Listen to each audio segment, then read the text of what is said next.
Salam saudara kekasih dalam Kristus. Saya menyapa Anda saat hari ini dimanapun Anda berada. Saya hari ini ada di ketinggian gunung yang sangat luar biasa. Di sini banyak gunung-gunung dan ada pohon-pohon, tumbuh-tumbuhan, perkebunan, ada jahe, ada pohon kentang, ada pohon banyak di sini, perkebunan yang sangat luar biasa. Saya di puncak ketinggian menyapa Bapak Ibu yang kekasih. Saya ada di Sulawesi Utara. Hari ini saya akan membagikan pesan firman Tuhan singkat kepada Bapak Ibu yang kekasih dalam Kristus, yang terambil dari Zakaria pasal yang keempat, ayatnya yang keenam, mengatakan, maka berbicaralah ia, katanya. Inilah firman Tuhan kepada Zerubabel, bunyinya. Bukan dengan keperkasaan dan bukan dengan kekuatan, melainkan dengan rohku, firman Tuhan semesta alam. Saudaraku yang kekasih dalam Kristus, ayat ini berbunyi seperti ini, bukan kekuatan Zerubabel. Dalam pasal lain dikatakan bukan kekuatan Zerubabel bin Saitiel, bukan kekuatan para nabi, bukan kekuatan imam besar Yosua bin Yosadak untuk membangun bait Allah. Hari ini saya akan berbicara tentang bait Allah, karena pada waktu zaman itu bait Allah sudah diruntuhkan dan menjadi porak-poranda. Pertanyaannya saudaraku yang kekasih dalam Kristus, kenapa terjadi seperti itu? Kenapa Tuhan izinkan seperti itu? Sebelumnya kerajaan Israel di bawah pimpinan Raja Daud yang diurapi oleh Tuhan, penuh kemegahan, penuh kejayaan, dan Daud mati digantikan oleh anaknya Salomo. Kejayaan yang sangat luar biasa. Kerajaan Allah dipimpin oleh Raja Daud dan Raja Salomo. Pada akhirnya keturunan-keturunan selanjutnya mereka tidak memuliakan Tuhan. Mereka menyakiti hati Tuhan dan Tuhan marah. Kali ini kerajaan Israel dikalahkan, dihancurkan. Mereka dalam pembuangan dan akan dihimpun kembali. Kerajaan Israel jatuh runtuh. Mereka dikalahkan oleh raja-raja yang lain. Kenapa? Karena bangsa itu tidak memuliakan Tuhan. Bangsa itu menyakiti hati Tuhan. Mereka menyembah, mereka meminta petunjuk, mereka meminta kepada arwah-arwah, mereka meminta kepada pelihat-pelihat, sehingga Tuhan menjadi marah kepada bangsa itu. Mereka dikalahkan, kerajaan itu dihancurkan, dijarah, dan bait Allah, bangunan bait Allah diruntuhkan, dihancurkan. Dan kali ini mereka dihimpun dan akan dikembalikan, bait Allah itu akan dibuat kembali. Tetapi ayat tadi dikatakan bukan kekuatan Zerubabel, melainkan oleh rohku, kata Tuhan. Saudaraku yang kekasih dalam Kristus, hari ini saya akan berbicara tentang bait Allah. Bait Allah itu ya di dalam kalau pembacaan kita yang dimaksud tadi, bait Allah panjangnya, lebarnya, tingginya, pintunya sudah ditentukan. Sudah ditentukan dan dibangun bukan kekuatan para nabi, bukan kekuatan imam besar, bukan kekuatan Zerubabel bin Saitiel, tetapi oleh rohku, kata Tuhan.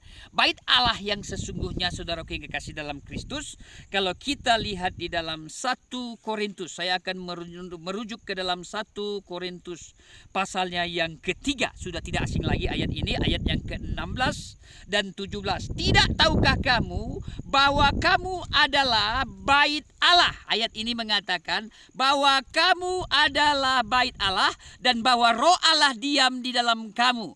Jika ada orang yang membinasakan bait Allah, maka Allah akan membinasakan dia, sebab bait Allah adalah kudus dan bait Allah itu ialah kamu. Ayat ini menerangkan tubuh kita adalah bait roh Allah, bait roh kudus. Kita merujuk lagi ke ayat yang lain, pasalnya yang ke-6, ayat ini sinkron. Ayat yang ke-19, pasal yang ke-6, ayat 19. Atau tidak tahukah kamu bahwa tubuhmu adalah bait Roh Kudus yang diam di dalam kamu, Roh Kudus yang kamu peroleh dari Allah, dan bahwa kamu bukan milik kamu sendiri, sebab kamu telah dibeli dan harganya telah lunas dibayar. Karena itu muliakanlah Allah dengan tubuhmu. Dengan jelas sekali lagi dikatakan tubuh kita adalah bait Roh Kudus. tempat bait Roh Kudus. Dan ayat ini mengatakan tubuh kita ini bait Roh Kudus. Tadi pembacaan kita dalam pasal yang ketiga, tubuh kita bait Allah. Tidak tahukah kamu bahwa tubuhmu adalah bait Allah dan bahwa Roh Allah diam di dalam kamu. Dengan kata lain, tubuh kita bait Allah. Tubuh kita ini tempat hadirnya Allah, tempat hadirnya Tuhan. Dan tubuh kita ini telah dibeli dengan lunas, dengan harga yang sangat mahal, yaitu kematian Yesus Kristus di kayu salib. Darahnya tercurah. Dengan kata lain, tubuh kita telah dibeli dengan harga yang mahal. Tubuh kita inilah bait Allah, di mana 2-3 orang berkumpul, Allah ada di situ. Allah ada bersama dengan hidup kita, 2-3 orang. Dengan kata lain, tubuh kita inilah sekarang yang menjadi bait Allah, rumah Allah, kediaman Allah, tempat hadirnya Allah. Bait Allah bisa dihancurkan, bait Allah bisa diporak-porandakan. Dengan kata lain, diri kita ini, hubungan kita dengan Tuhan bisa kita hancurkan, bisa kita porak-porandakan. Yang pertama dengan penyembahan roh lain, berhala yang lain. Ada orang-orang tertentu menyembah pohon-pohon yang besar. Mungkin ada yang menyembah gunung, ada yang menyembah batu, ada yang menyembah patung, ada menyembah hal-hal tertentu. Sekali lagi, saudaraku yang kekasih dalam Kristus, Alkitab mengatakan Allah kita Allah yang cemburu. Dia tidak mau diduakan. Dia tidak mau kita menyembah hal-hal yang lain. Kita menyembah batu yang besar, pohon yang besar, pohon, batu, atau benda yang lain tidak dapat menolong hidupmu, tidak dapat menolong hidup kita. Saya sangat berharap siapapun engkau yang mendengar suara saya ini, janganlah kita menyembah batu, menyembah kayu, menyembah patung, menyembah apapun di sekeliling kita. Tidak perlu kita sembah itu. Dia tidak dapat menolong masalah persoalan dalam hidupmu. Bahkan ada orang tertentu menyembah di kubur. Mereka bertanya-tanya di kubur. Mungkin orang tuanya, kakek nenek moyangnya di kubur. Dia bertanya-tanya di kubur. Bayangkan saudaraku yang kekasih. Ini saya ilustrasikan.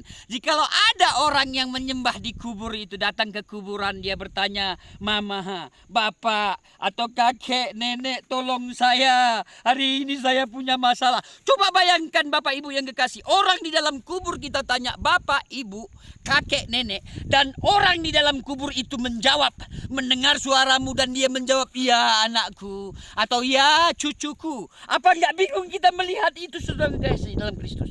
Kenapa? Karena orang di kubur ditanya. Orang yang sudah dikubur, orang yang sudah mati tidak dapat menolong masalah persoalan dalam hidupmu. Sekali lagi, saudara yang kasih dalam Kristus, tubuh kita bait Allah.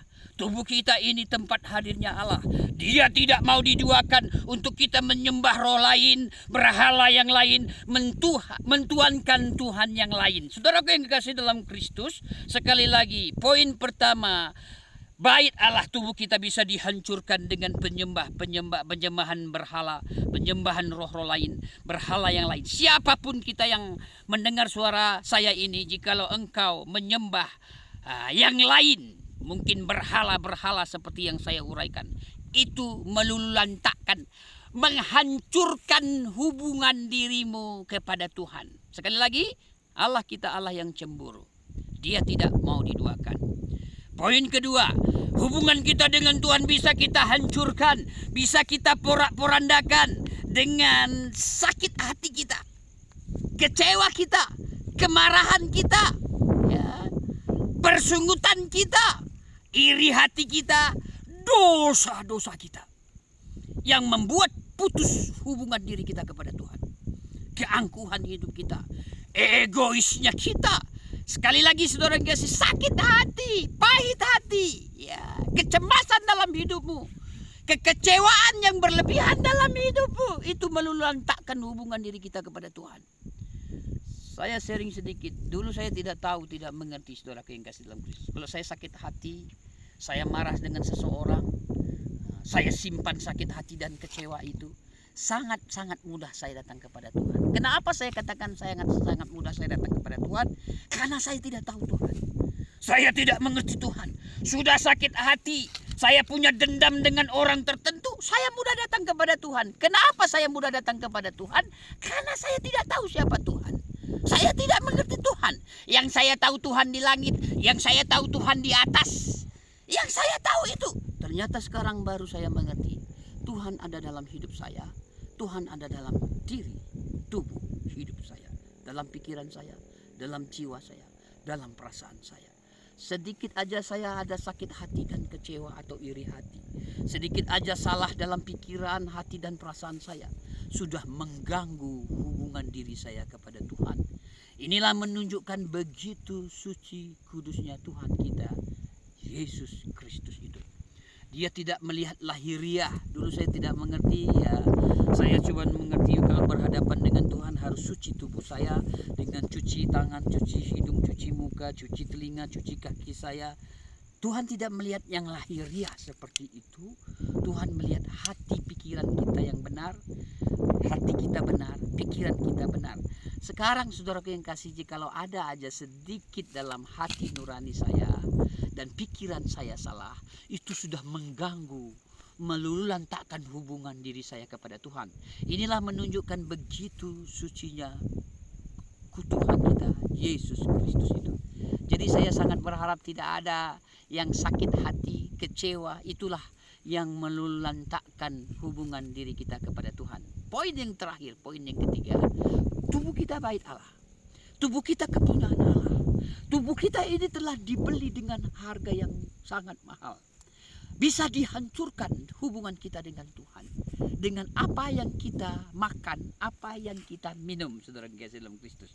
Dengan kata lain, apa yang kita masukkan ke dalam tubuh kita.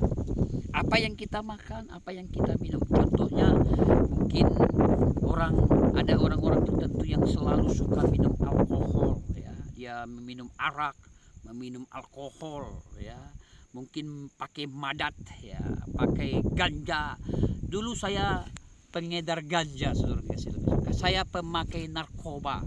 Saya minum obat-obat ya, obat-obat yang terlarang saya minum. Dan saya suka minum warna biru, saya minum warna hitam, saya minum warna hijau, saya minum warna putih, saya minum teman-teman campur-campur, saya minum. Maksudnya saya minum alkohol ya. Terlalu banyak saya minum alkohol sampai akhirnya masalah sendiri tubuh saya ya. Saya kena liver ya. Liver saya parah, hati saya rusak, paru-paru saya rusak, dan ginjal saya kena, saudara kasih. Kenapa?